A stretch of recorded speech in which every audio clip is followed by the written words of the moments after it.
Hello সবাইকে, welcome back to my channel.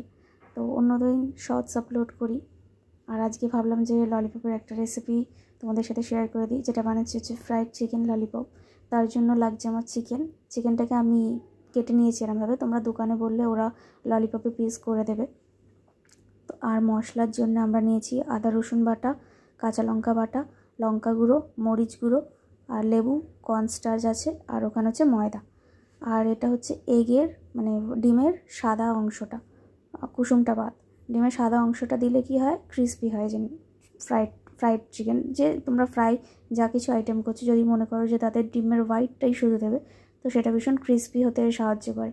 তো বাদবাকি এগুলো দিয়েই আমরা পুরো চিকেনটাকে ম্যারিনেট করে নিচ্ছি।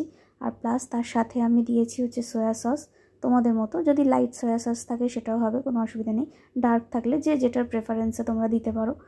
এটা দিয়েছি, আর দিয়েছি স্বাদ মতো নুন।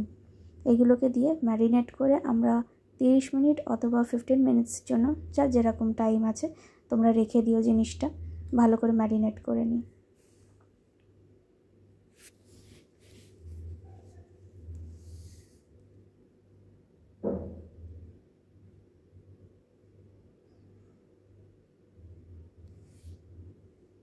এই ম্যারিনেশনটা হচ্ছে সব কিছু দিয়ে যেটা ম্যারিনেট করা হয়েছে। আমি রেখে দিয়েছিলাম 30 মিনিটের জন্য। তারপর লো হিটে আমি তেলটাকে গরম করতে দিয়েছি। তেলটা ভালো করে গরম হয়ে গেলে লেগ পিসগুলো তেলে দিয়ে দিও। আর যতক্ষণ না গোল্ডেন ব্রাউন হচ্ছে ততক্ষণ ভালো করে ওটা ভেজে নিতে হবে, ফ্রাই করে নিতে হবে। এমনিও লেবু আছে, তো এমনিই টেন্ডার হতে সাহায্য করে লেবু। আর যাই হোক, গরম গরম এভাবে সার্ভ করে নিই। আর ভিডিওটা যদি ভালো লাগে লাইক, সাবস্ক্রাইব আর একটা কমেন্ট করে দিও। বাই বাই আজকের জন্য।